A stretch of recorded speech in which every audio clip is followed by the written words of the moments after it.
The time is 8:13. Welcome back, everyone. A judge has blocked the use of a federal database to check the citizenship of people casting their ballots.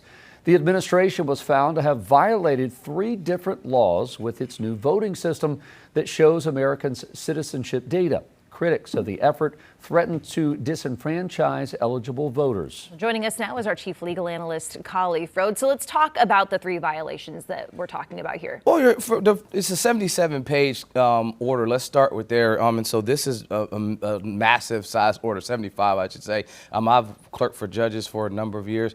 Had my help in assisting and drafting, 30-plus page ones, but this is massive. So the first thing is Privacy Act violations. You're talking about their Social Security numbers. There's a number of items that are within this saved database that are not supposed to be shared with other agencies, federal agencies or state agencies. So that's the first request. And then they talked about this risk of voters being purged that are lawful citizens. That's something that is going to be problematic. But I want to be clear, within the 75-page thing, it didn't say that citizen verification itself is unconstitutional.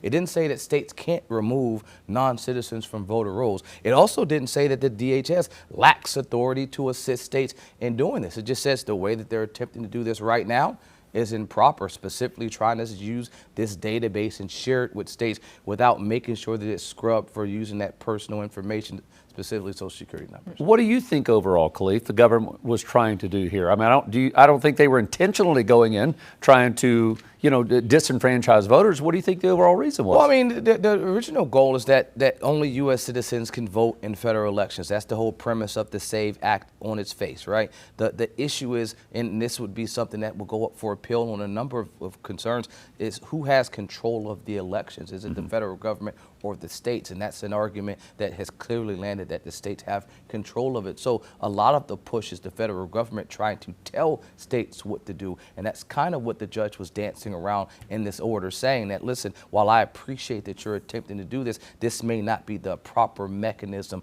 to do it. While we can recognize that there's a need and a desire to ensure that we have great and accurate voter rolls, purging individuals specifically with this database that may not be up to date. And that's what a number of folks that were interested in this argument said. This was brought by the League of Women Voters, and they specifically argued that listen, you're using a database that is not even vetted or accurate itself. And so if you're saying I'm going to 100% use this database to pull your name off the rolls without guaranteeing that that database is accurate, now you've created a new issue while trying to ensure voter integrity. Now you've taken away a voter that had the right to vote.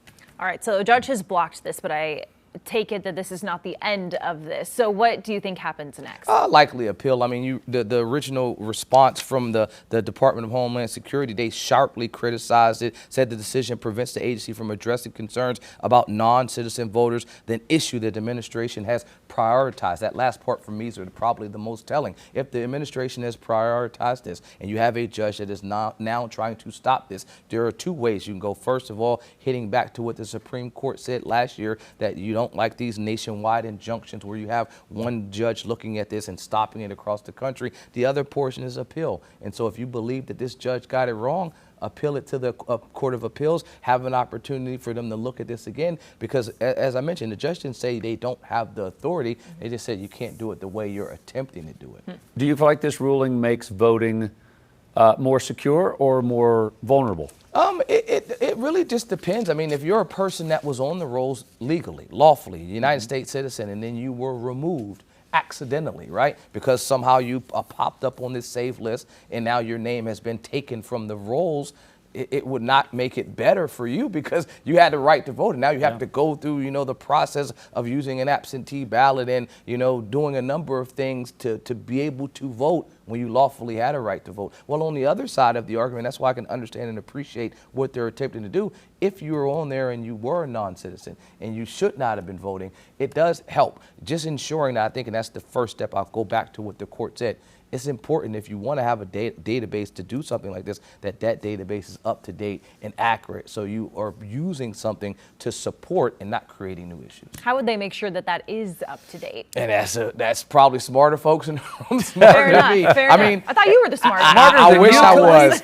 I can say that if it was that simple to say, look, we have this database. Right now, folks operate in silos, and this is the biggest silo of federal government versus state. And so if you're saying we want the states to have something accurate, the states would probably have to be the bodies that create it, and it's something that's on a updated basis on the state level. But a database that's sitting in Washington, D.C., that's being monitored and updated by groups that are not actually on the ground in the state, I think it's always going to be hard to ensure that that is accurately, updated on a regular basis. Because even here in our state, you have North Carolina in the head, but then each county has its own. So now it's like 3 levels removed from who's actually looking at the rolls. And I think that's what's making it problematic for sure. All right, interesting stuff, Khalif. Thank you.